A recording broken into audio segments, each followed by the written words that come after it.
Olá, está no ar mais uma edição do TV Câmara Entrevista.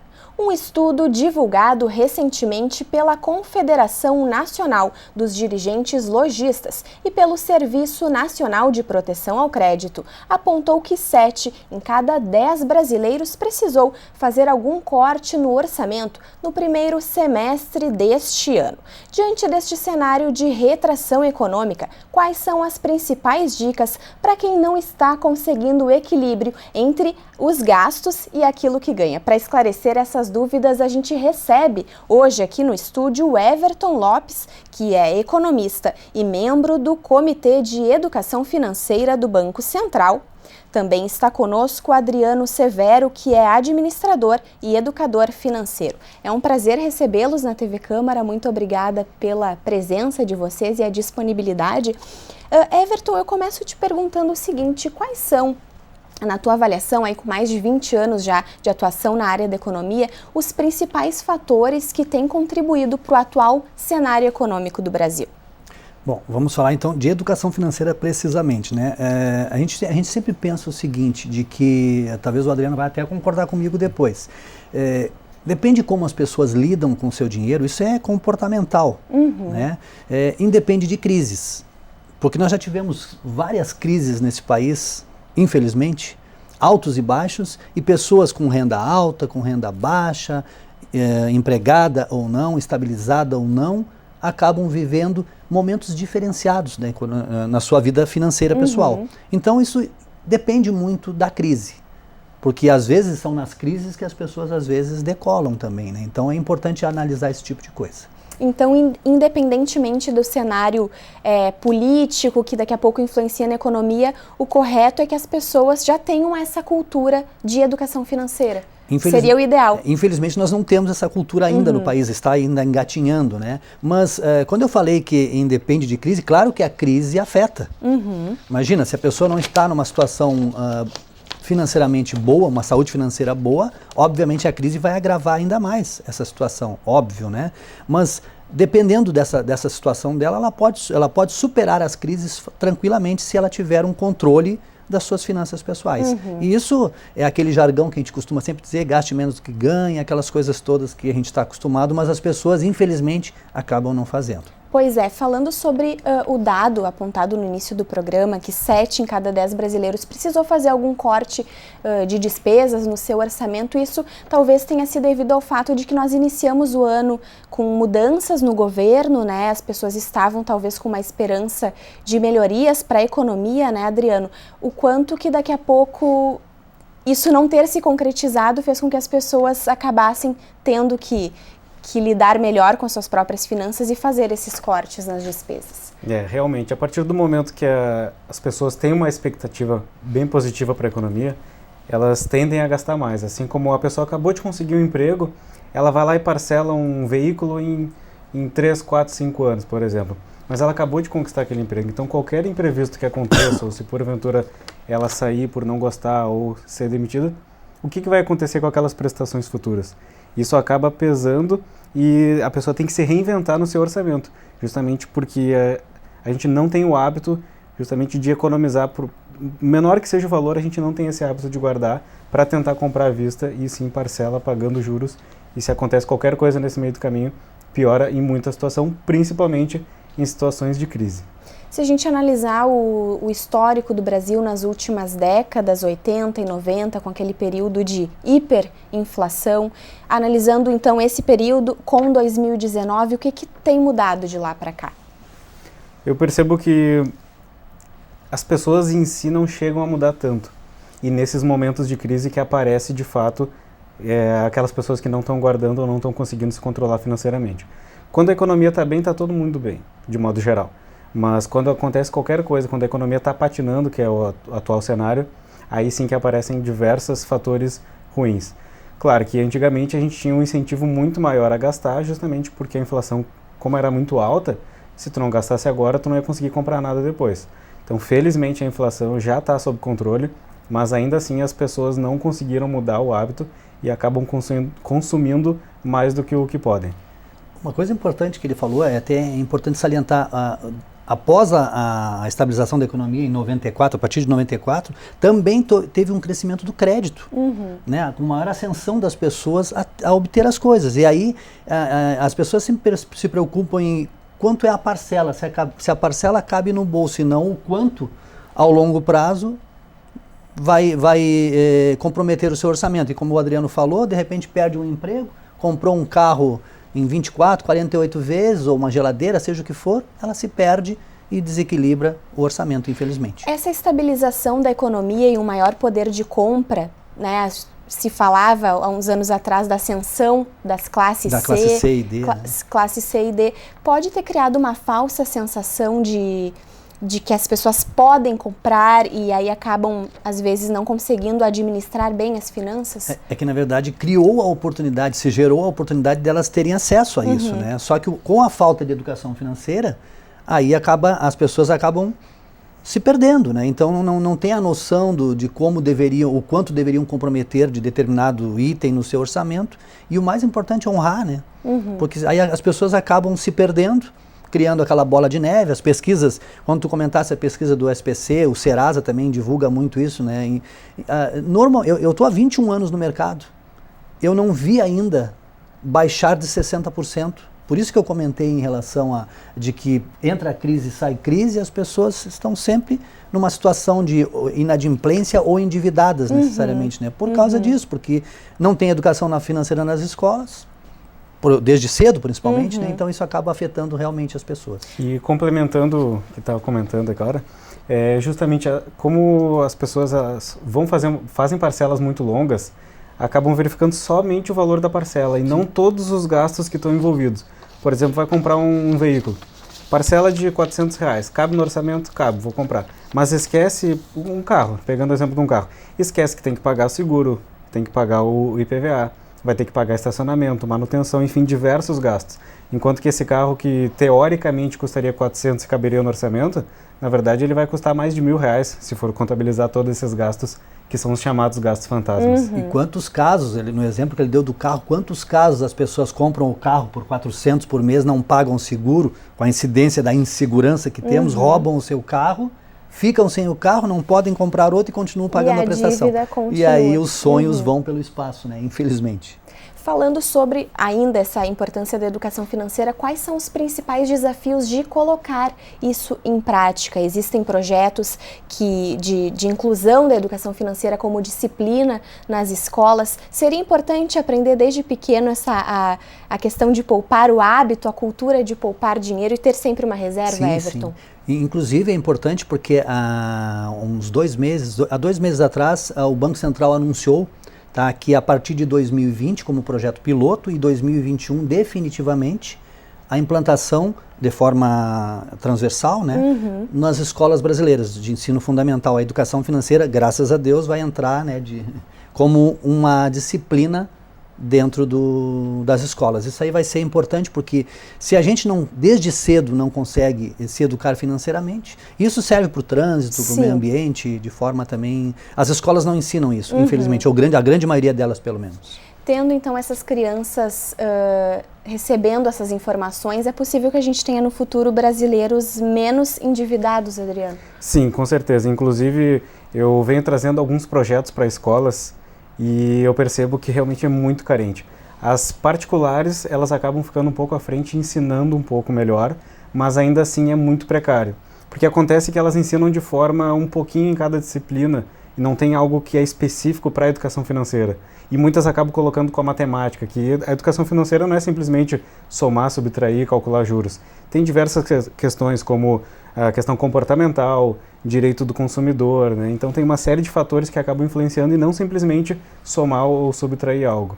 Tu que tens uma atuação para a educação financeira com relação às classes mais baixas, né, da população, quais são os principais desafios assim que tu observas, os relatos dessas pessoas, por que elas não conseguem daqui a pouco esse equilíbrio nas finanças? Teve uma pesquisa que eu fiz para a PUC aqui do Rio Grande do Sul, que eu identifiquei o seguinte, para essas classes: os juros são tão altos que a partir do momento que acontece qualquer imprevisto, porque as pessoas de modo geral não têm qualquer reserva para imprevistos, então quando acontece algo, os juros são tão altos que elas não conseguem pagar. Mas não é que elas não querem pagar, é porque justamente o valor se torna tão grande que perdeu o emprego, por exemplo. Ela vai comprar itens essenciais, vai pagar a luz, vai fazer o supermercado e vai deixar de pagar uma prestação ou cartão de crédito.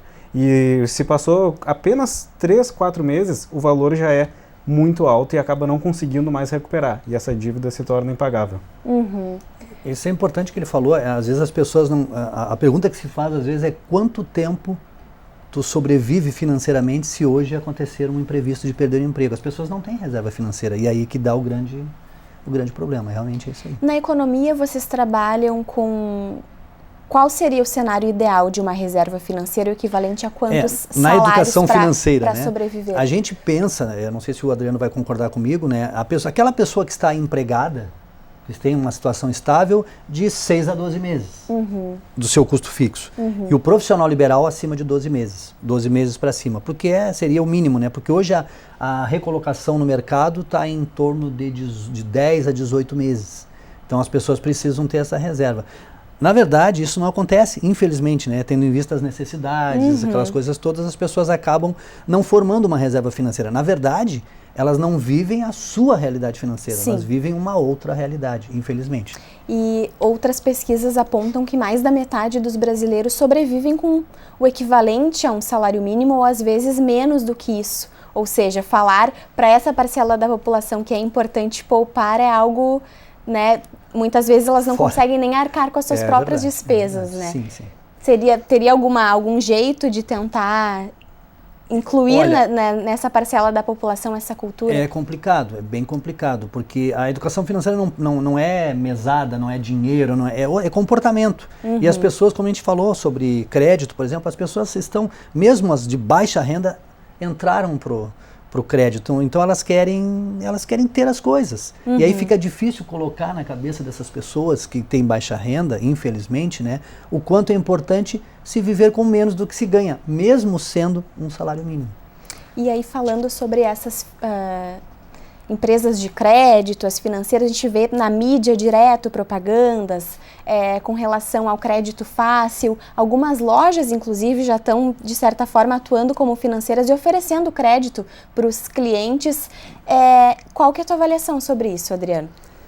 Tem que ter muito cuidado e muita cautela. Né? Até como a gente estava falando, para essas pessoas que gastam pouco, eu parabenizo elas justamente por conseguir terminar o mês sem dívidas, porque realmente elas estão fazendo algo fora de série, porque é difícil. E então, quando vai ter acesso a esses créditos através dessas lojas, tem que ter muita cautela.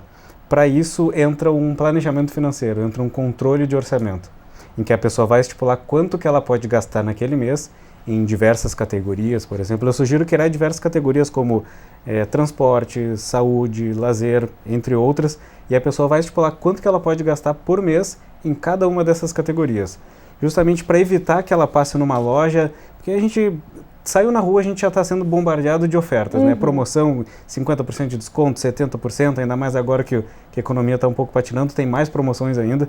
Então, se a pessoa já tem estipulado quanto que ela pode gastar, ela vai olhar o seu controle, olha, eu não posso gastar mais, então ela não pode comprar. Ela só pode comprar se couber de fato no orçamento.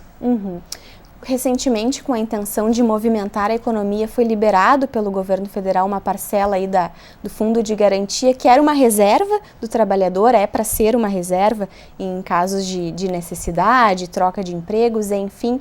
E daqui a pouco a pessoa vai então achar que pode utilizar esse valor e vai poder justamente para movimentar a economia, mas é importante estar ciente que aquele valor deveria ficar guardadinho, o restante dele deve ficar guardadinho para uma emergência, né? Sim, com certeza.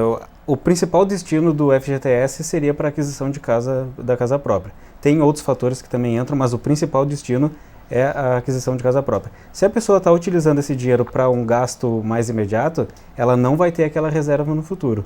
E o FGTS ele foi criado antigamente justamente porque a população não tinha essa cultura na época, e agora também não tem, então ela não tinha o hábito de poupar. Então era uma poupança forçada. Por pior que fosse, por pior que ainda é o rendimento, ainda assim a pessoa teria alguma coisa lá no futuro. E acontece que com algumas medidas para tentar estimular a economia, eu vejo que tem que ser analisado com muita cautela, porque de modo geral as pessoas sacam e gastam. E isso eu já identifiquei tanto na população que tem baixa renda quanto na população que tem alta renda. Se tem uma oportunidade de sacar, vão lá, sacam e gastam de maneira mais imediata. Uma parcela da população que já tem conta poupança na Caixa, por exemplo, vai ter esse valor automaticamente colocado. Automático. Seria uma boa opção deixar lá, ele vai render, deve render na poupança ainda que pouco mais do que no fundo? Eu vou te dizer uma coisa assim, eu tenho quase que certeza absoluta de que esta renda vai para consumo. Uhum. Porque é um valor tão irrisório, claro que dependendo, vamos supor, para quem tem um salário mínimo, e talvez nem seja esse o valor que vai sacar, é até R$500, né? Sim, então, ele necessariamente, eventualmente, irá para consumo, eu não tenho dúvida disso. Dificilmente alguém vai botar isso para reserva financeira, tendo em vista as suas necessidades, não que não deveriam. Mas eu acho que com certeza vai para consumo. Daqui a pouco pagar alguma dívida que já está com juros correndo seria uma boa opção. A dívida média do brasileiro está com um ticket médio de entre R$1.000 e R$1.000 e poucos reais. Então assim, obviamente eles vão quitar suas dívidas e consumo, tá? Assim, mas é muito complicado. As pessoas elas não da outra vez que liberaram no governo passado foi a mesma coisa. Inclusive saiu pesquisa dizendo que o dinheiro foi para consumo, direto para consumo. As pessoas não têm o hábito, como o Adriano falou, de poupar. Elas não têm esse hábito, infelizmente. Se tivessem o hábito, talvez não se endividassem tanto e formassem reserva financeira. Mas infelizmente não é isso que acontece. A realidade não é esta. Falando um pouquinho sobre a atuação de vocês nessa área, vocês têm formações acadêmicas diferentes, o Everton economista, Adriano administrador, agora educador financeiro. Como que surgiu na tua vida, Everton, ir trabalhar então no Conselho Regional de Economia, como coordenador da área de educação financeira e outras atuações também no Comitê do Banco Central? Lá, e no comitê. Na verdade, logo quando eu me formei, o Adriano é um menino novo também ainda, né? Mas quando eu me formei, eu fui direto para a perícia, na área civil, trabalhando em relação eu via que cheque especial, cartão de crédito, e a demanda era muito grande desses processos. Eu vi que havia uma necessidade de ajudar as pessoas de outra forma. Porque como que as pessoas entravam tanto no cheque especial e acionavam judicialmente, aí acabei olhando isso, o que acontecia no mundo. Eu sou um dos pioneiros aqui no Rio Grande do Sul em educação financeira, pelo tempo, né, que estamos aqui trabalhando. Então a gente acabou começando a trabalhar ajudando as pessoas. Lá na Universidade Federal, na própria PUC, lá com o professor Meneghetti também. Então a gente começou a trabalhar isso. E isso foi se desenvolvendo e hoje, graças a Deus, temos Everton, Adriano e muitos outros trabalhando em educação financeira. O Brasil precisa de pessoas que se dediquem a este tipo de educação, que é a grande lacuna que temos os brasileiros aí. É verdade. No teu caso, Adriano, como que surgiu como que tu percebeu a necessidade, então, de trabalhar com educação financeira especificamente para a população de baixa renda? Sim, então eu trabalhei e ainda trabalho com investimentos, ou seja, com a pessoa que está sobrando dinheiro. Trabalhei durante muito tempo e continuo fazendo, através do Guia Invest. E eu identifiquei essa oportunidade a partir do momento que eu sentia que pessoas vinham me perguntando e pedindo dicas, como é que eu posso fazer para guardar, como é que eu posso organizar minhas finanças. Eu identifiquei isso. E eu pensei, eu sempre gostei de ajudar, eu sempre pensei, como é que eu posso retribuir para a sociedade através do meu conhecimento. Então eu fui abrindo caminhos até que eu criei o projeto que se chama Educação Financeira para Todos, que eu atendo gratuitamente a população de baixa renda. Basta entrar em contato comigo e agendar, que eu vou atender da mesma maneira que se fosse alguém contratando o meu serviço. Então esse é o projeto social que eu criei e é a maneira que eu consigo retribuir para a sociedade. Já atendi diversas pessoas e vou conseguindo auxiliar cada uma com a sua peculiaridade. Uns puxam mais para um lado, outros puxam mais para o outro, enfim, mas cada um tem a sua realidade, né? Então foi assim que eu fui migrando aos poucos também para a educação financeira. E com esse projeto eu consigo atender e retribuir para a sociedade com os meus conhecimentos. Com esse projeto tu pôde perceber que todo mundo pode ser um poupador em potencial, independentemente da parcela que tem disponível ali para guardar, é possível fazer essa reserva? Olha, é difícil. Não é todo mundo, mas a gente tem que caminhar para que seja todo mundo. Como a gente estava comentando antes, quem vive com um salário mínimo ou com um pouco mais que isso, às vezes 4 ou 5 pessoas vivem com um salário mínimo, um salário mínimo e meio. Então como é que eu vou dizer para essas pessoas que tu tem que guardar e investir? Eu faço o máximo possível para a pessoa conseguir terminar o mês equilibrado. Ter o equilíbrio. Para aos poucos, gradativamente, por mais que seja R$1, R$2, aí sim ela começa a criar esse hábito de ir guardando dinheiro. Mas dizer assim diretamente, ó, tu tem que guardar, eu acredito que seria muita ou ingenuidade ou até mesmo um deboche dessa população que sobrevive a cada dia, né? De qualquer forma, Everton, eu acredito que iniciativas como a criada pelo Adriano e de outras, de entidades, no caso dele individualmente, mas de entidades como o Conselho Regional de Economia, outras entidades diversas, né, que realizam esse trabalho de educação financeira, são válidas. Seja para oportunizar esse equilíbrio entre aquilo que se ganha e o que se gasta, ou mesmo estimular a população, quem tem sobrando, que possa poupar e possa investir, né? Sabe, é interessante e muito importante o trabalho que o Adriano está fazendo, mas as pessoas, a gente pensa assim, ó, administrar as finanças pessoais não depende de quanto a gente ganha, sim como a gente administra. Sim. Então, claro que é dificílimo, é muito mais fácil, seria muito mais fácil alguém guardar. A gente nem está falando mais sobre percentuais hoje, por exemplo, tá? Guarde 10% do seu salário, guarde 20%. Não, isso não está mais valendo, na minha opinião, tá? Porque, como disse o Adriano, eu acredito ainda que tenha pessoas, ele deve atender pessoas que guardem dinheiro, sim. R$10, R$15, ou seja, que conseguem chegar ao final do mês com as contas equilibradas, não devendo para ninguém, sobrando pouco, mas sobrando. Eu tenho clientes, conheço muitas pessoas, já atendi, que ganham 50, 60 mil reais completamente endividados. Quer dizer, então não depende de quanto se ganha, assim como se administra. Claro que nas suas devidas proporções, as dificuldades de cada um, só que as pessoas precisam viver dentro da sua realidade. Se não viverem dentro da sua realidade financeira, vai ficar cada vez mais difícil. Uns ostentam a mais, outros porque têm necessidades básicas e não conseguem contemplar. E essa questão que o Everton muito bem colocou, gente que ganha 50, 60 mil reais, que são realmente salários elevados, se a pessoa não sabe lidar bem com R$1.000, R$2.000, ela não vai saber lidar bem com 50 ou 60 mil reais. E ela vai ter uma capacidade de se endividar muito maior do que aquela pessoa que ganha R$2, R$3.000. E é muito comum pensar, bom, eu estou ganhando R$2.000, se eu ganhar 3.000 vou resolver os problemas. Aí a pessoa vai lá, ganha 3.000, não resolve os problemas. Mas se eu ganhar 4.000 e assim vai indo e cada vez a pessoa... Aí, Adriano, né? E aí é que entra a importância da educação financeira. E isso passa por finanças comportamentais. Quando tu falou da profissão, ele é administrador, eu sou economista, o educador financeiro não é uma atividade exclusiva do administrador tem psicólogos que são educadores financeiros, tem até engenheiros educadores financeiros. Então, assim, isso que bom que tem todo mundo querendo ajudar educando financeiramente as pessoas, né? A gente ter a situação de pessoas mais prósperas nesse país. Com certeza. Nós chegamos ao final do primeiro bloco, então, mas logo mais os nossos convidados voltam com outras informações e análises sobre o momento econômico do Brasil e dicas também para você que deseja ter um equilíbrio das suas finanças ou mesmo poupar e ter uma reservinha no fim do mês. Fique conosco, nós já voltamos.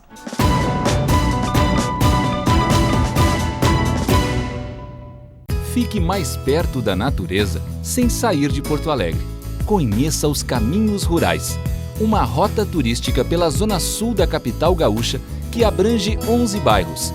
São propriedades rurais que oferecem lazer, descanso, produtos naturais e educação ambiental para escolas a poucos minutos do centro da cidade.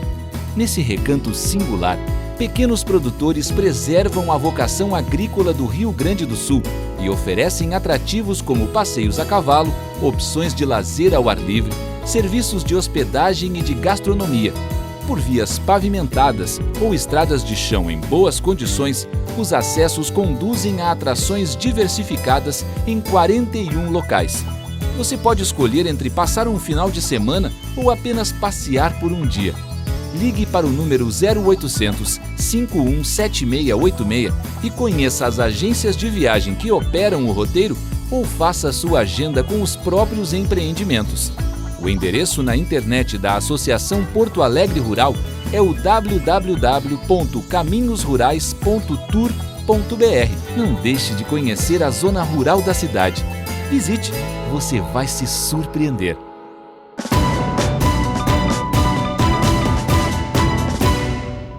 Estamos de volta com o TV Câmara Entrevista. 7 em cada 10 brasileiros precisou fazer algum corte no orçamento no primeiro semestre de 2019. É o que aponta um estudo divulgado recentemente pelo Serviço de Proteção ao Crédito e pela Confederação Nacional dos Dirigentes Lojistas. Nessa edição do programa, o nosso objetivo é entender um pouco do cenário econômico do país e também falar sobre os principais desafios enfrentados por quem deseja poupar. Comigo aqui no estúdio hoje estão o economista Everton Lopes e o educador financeiro Adriano Severo. Se a gente pudesse criar um personagem fictício, um brasileiro médio que sobrevive aí todos os meses com um salário de R$1.000, R$1.500. Essa pessoa, quais seriam os primeiros passos para ela estar financeiramente educada, Everton, e conseguir ter um equilíbrio? Qual seria o primeiro passo para esse cidadão? Eu vejo assim, ó, que as pessoas, tendo em vista o portfólio de desejos que nós temos, a gente quer tudo, nós queremos tudo. A gente precisa limitar as nossas necessidades, primeiro, as essenciais. Então, bom, se a pessoa ganha R$1.500, como ela vai viver com esse recurso? Quais são as suas necessidades dentro deste recurso? Uhum. Não adianta ela pensar em ter, além disso, porque eu vou dar um exemplo bem prático, até dos próprios R$1.500, tá? Se uma pessoa ganha R$1.500 por mês, tem um limite no cartão de crédito de R$1.500 e um limite no cheque especial de R$1.500, ela não ganha R$4.500, mas ela vive como se fosse. E talvez aí esteja o grande problema, né? Então as pessoas precisam viver dentro dos seus R$1.500, uhum. De preferência um pouquinho menos, para poder guardar, né, Adriano? Então, de preferência antes. Então, ela precisa limitar os seus gastos, as suas necessidades dentro do que ela ganha. Bom, se não é o suficiente, ela precisa arranjar um plano B para que ela possa, a partir daí, atender às suas necessidades, mas nunca além daquilo, né, independente de quanto ela ganha. O limite do cheque especial, cartões de crédito, cartões de loja são armadilhas? Quais seriam as principais delas, na tua avaliação, Adriano? Eu considero não que elas sejam armadilhas, mas que a pessoa pode se complicar em virtude de não saber usar. Uhum. Eu recomendo que a pessoa não tenha limite no cheque especial. Por quê? Porque todo crédito que é fácil, que é o cheque especial e o cartão de crédito principalmente, quanto mais fácil for esse crédito, maiores vão ser os juros.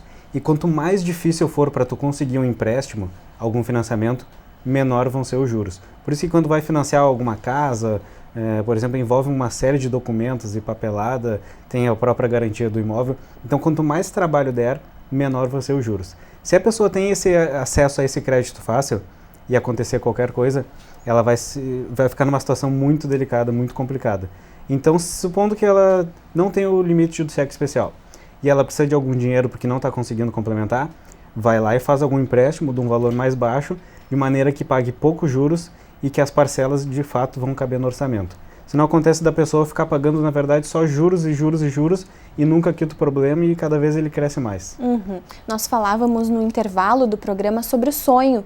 Os sonhos dos brasileiros, a casa própria, o carro, que às vezes a parcela referente àquele carro não é o que ele vai representar de custo para aquela pessoa na realidade, né? Qual que é a tua avaliação, Everton, sobre isso e de que forma equilibrar, perceber, na verdade, que nem sempre aqueles R$400 da parcela é o custo total que aquele bem vai gerar para a pessoa? Eu acho que esse é o grande detalhe, a pessoa precisa saber qual o seu custo total. Uhum. No carro nós temos IPVA, nós temos o seguro, nós temos a manutenção mensal, né, o anual, conforme é feita, e a prestação do carro, se ele não comprou à vista. Quanto é isso? E quanto isso compromete da renda. Uhum. Se a pessoa, normalmente as pessoas não fazem essa avaliação, e como disse o Adriano no bloco anterior também, as pessoas acabam comprando baseado na prestação. Isso em qualquer coisa. Um fato importante que eu quero colocar, além disso também, que o Adriano colocou, que me despertou um assunto. As pessoas, às vezes, quando tem problemas no cartão de crédito ou no cheque especial, com certeza tem que eliminar essa dívida. Cheque especial nem usar, e cartão de crédito é um instrumento de crédito excelente, desde que usado corretamente. Tá com problemas ali? Veja bem, ó, só para exemplo, 10% ao mês em 7 meses dobrou a dívida. 7 meses dobra a dívida. Então as pessoas precisam procurar um empréstimo, digamos aí o consignado, que a gente chama de consolidação das dívidas, né? Tira o cheque especial e cartão de crédito e pega um empréstimo com valor que caiba dentro do orçamento. Uhum. Agora entra o que eu queria dizer principalmente. não basta só, tem que eliminar ali cartão de crédito, cheque especial e uma prestação pequena que caiba no orçamento, mas o mais importante disso é honrar também, né? Não adianta a pessoa eliminar cheque especial, eliminar cartão de crédito, fazer uma prestação pequena que cabe no orçamento e ela não consegue, cria outros problemas mais à frente, e aí ela vai acabar sempre naquela corrida de ratos, né, que a gente chama tão comum aí. Nós estamos nesse espaço passando dicas para a população, no entanto, nem sempre elas são tão disponíveis assim. Hoje, com acesso à internet, Adriano, tem algum site, alguma plataforma que tu recomenda para as pessoas, alguma calculadora financeira, digamos assim, que elas podem utilizar para ter esse tipo de dica que o Everton colocou? Hoje em dia, felizmente, né, como bem comentou, a gente tem acesso a diversas informações. Mas também tem que ter um pouquinho de cuidado porque tem algumas informações que elas acabam prejudicando. Então tem que pesquisar nos sites principais. A gente pode pesquisar nos próprios sites institucionais, né? Eu, por exemplo, acabo colocando diversas dicas também nas plataformas que eu utilizo. Disponibilizo planilhas gratuitas que as pessoas podem ter acesso para justamente auxiliar, complementando com aquele projeto de educação financeira para todos que a gente estava comentando antes, né? Então tem pesquisando os principais sites, pesquisando naquelas pessoas que são referências na área, a pessoa vai estar muito bem encaminhada porque tem acesso a diversos conteúdos, inclusive de qualidade e de graça. E complementando o que o Everton colocou muito bem com relação aos juros, né, só para fechar essa questão, só para a pessoa ter mais ou menos uma ideia, mais ou menos uma noção, em torno de 3 anos que estaria na poupança, claro que é considerado o pior investimento, né, a pior rentabilidade, mas só para efeito de comparação, em torno mais ou menos de 3 anos que ela teria de ganho na poupança, é praticamente o que ela vai pagar em 1 mês do cheque especial de juros, só para ter uma dimensão do quanto que ela está pagando de juros. E como a gente estava comentando aqui no intervalo, essas dicas não é para as pessoas, não é para destruir os sonhos das pessoas, né, que a gente está querendo alertar, mas é justamente para que esse sonho tão desejado não vire um pesadelo. Sim. Porque um sonho, quando ele não foi muito bem elaborado, ele pode sim virar um pesadelo e um transtorno muito grande. Que ele sonhe e possa realizar o que ele sonhou e não que se torne um pesadelo ter financeiro mais educação financeira suficiente para conseguir concretizar esses sonhos, né? Que as pessoas entendam que nós, educadores financeiros, a gente alerta as pessoas para que elas possam realizar os seus sonhos e nós não queremos abortar sonhos de ninguém, né? Nós queremos que as pessoas realizem, então estamos aí para colaborar para que elas possam de fato realizar. Partindo para um outro lado, para aquelas pessoas que têm então uma reserva, um dinheirinho sobrando todo mês e querem aplicar, tu mesmo acabou de falar que a poupança não é mais a melhor opção, existem outras formas de investir. Quais são as tuas dicas nesse sentido e de que forma levar isso para a população, porque ainda hoje se fala muito na poupança, né, em poupar por meio da poupança. Sim, infelizmente tem surgido várias empresas pequenas que têm crescido rapidamente, oferecendo serviços e facilidade com relação ao acesso, né? E, por exemplo, títulos públicos, a gente consegue investir a partir de R$30, com rentabilidade bem superior à poupança. Então não é aquela questão de precisa ter muito dinheiro ou precisa conseguir guardar muito por mês para investir, não. Hoje em dia, felizmente, a gente tem acesso a produtos que rendem bem mais que a poupança, com valores bem baixos. O título público é um deles que a partir de R$30 a gente investe. CDBs, de modo geral, a partir de R$100 já dá para investir em CDB que renda melhor que a poupança também, né? A poupança ela serve como referência, mas é realmente muito fácil encontrar produtos que rendam mais. Até mesmo fundos de investimentos, as pessoas conseguem investir com pouco. Tem alguns fundos que a partir de R$1 a pessoa já consegue investir e que vai ter um retorno melhor. As pessoas ainda têm medo, receio de investir nessas novas modalidades, Everton? A poupança é ainda algo mais garantido, assim, na consciência das pessoas? Eu vou falar uma coisa importante, que acho que ele vai concordar comigo. Hoje no Brasil, ainda é considerado no Brasil pequeno investidor quem tem guardado até R$100 mil. Pequeno investidor. 80% dele na poupança. Mesmo com todas as instruções, com toda a mídia dizendo que a poupança não é o melhor investimento, que nós podemos investir com pouco em tesouro e outras coisas, as pessoas elas precisam ter mais segurança de informação para que elas possam fazer isso. Mas eu quero colocar uma coisa importante, quando eu falo de investimentos, às vezes as pessoas, tive um caso assim, eu tenho R$5 mil, ou 5 mil, vou dar um exemplo, 5 mil ou R$100 mil.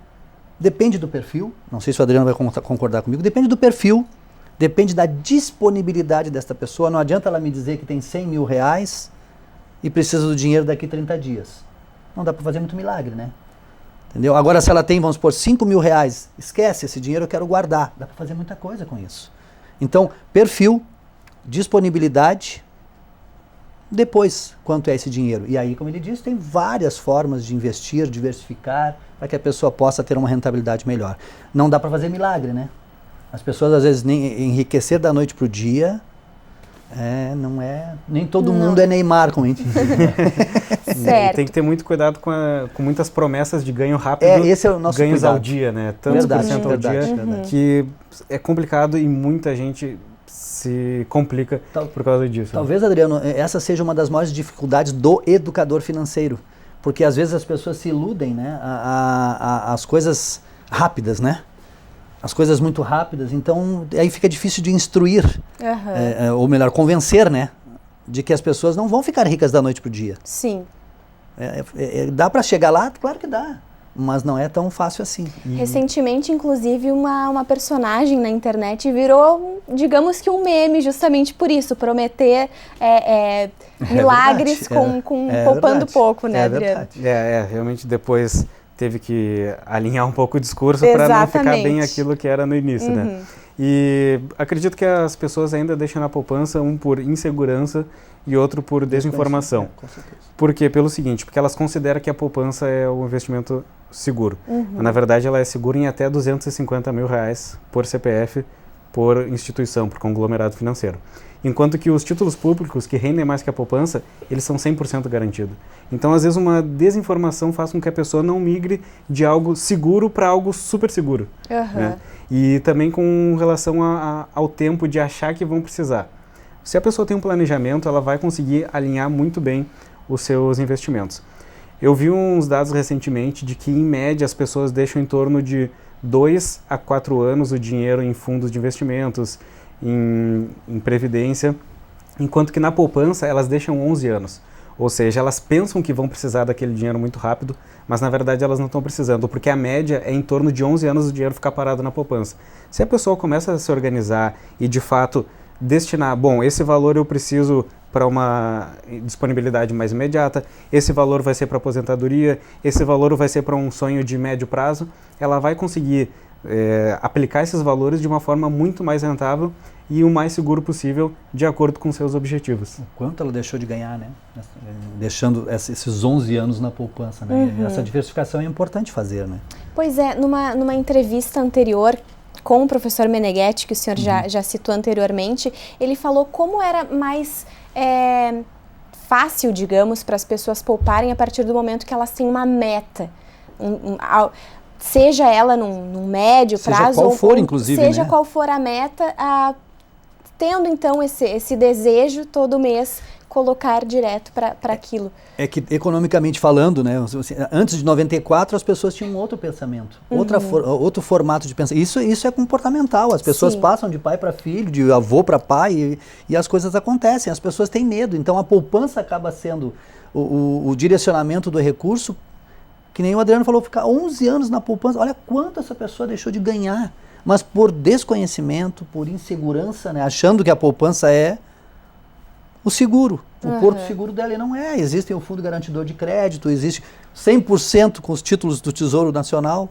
Então, assim, falta informação, gente. Falta informação para que as pessoas possam, de fato, prosperarem mais em relação aos seus investimentos. De que forma, então, levar essa informação para a maior parte da população? No meu ponto de vista, tem um problema também, que nós já comentamos aqui meio que perifericamente, né, de que assim, hoje está disseminado na internet tudo. Então a gente tem que aí garimpar, ver o que de fato está sendo real, né? E as pessoas acabam... Vamos falar do Bitcoin? Não sei, né? O próprio Bitcoin. Teve gente que ganhou muito dinheiro, ganhou muita grana, mas teve muita gente que perdeu muito dinheiro. Então as pessoas vão aí no embalo das notícias. Gente, a gente a informação está disponível. Procurem várias fontes de informações para ver se estão falando a mesma coisa.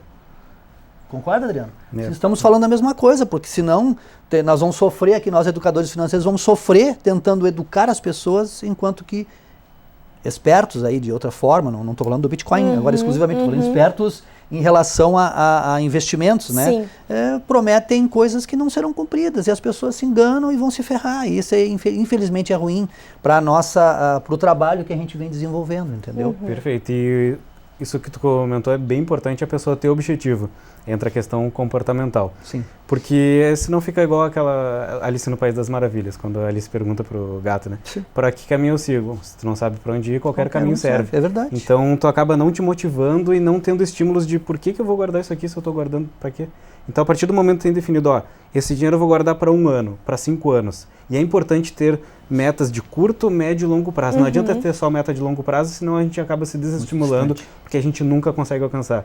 Então, com essas metas de curto prazo, a gente vai tendo vários ganhos, vai atingindo vários mini objetivos, digamos assim, e ficando feliz e ficando contente de, olha, de fato a gente está seguindo no caminho certo. Então, é importante ter essas metas. Nós já falamos sobre o trabalho desenvolvido por entidades, trazendo um pouco aqui para o ambiente legislativo. Nós estamos no espaço público, Câmara Municipal, Câmara de Vereadores de Porto Alegre. Qual seria a importância de ter esse espaço como um parceiro? A gente tem, na verdade, aqui a Escola do Legislativo, realizando palestras, seminários, as frentes parlamentares. A educação financeira também poderia ser mais trazida aqui para dentro? Deveria, né? Acho que era importantíssimo, até para poder desenvolver mais ainda, mostrar que o Legislativo está preocupado com isso também. Porque, veja bem, a economia, ela gira em torno disso tudo. E a educação financeira, ela é fundamental para que a economia gire de uma forma sustentável. Isso é importante, que o Legislativo tenha essa preocupação. E acredito que não só trazer para cá, mas como também levar até as comunidades, que são as pessoas que de fato mais precisam. Porque muitas vezes trabalham o dia inteiro, não tem como vir aqui em horário comercial. E de noite já tem que voltar, porque já tem que cuidar da criança, ou já tem que fazer uma faculdade, então não consegue ter acesso. Então seria muito interessante levar até as comunidades, que eu já fiz alguns trabalhos de levar a comunidades carentes, e realmente é muito gratificante tu ver que as pessoas elas estão entendendo e aquilo está fazendo sentido. Então é justamente levar para as pessoas que não têm condições de vir. Porque muitas vezes o próprio pagar a passagem para vir e voltar já pode se tornar pesado.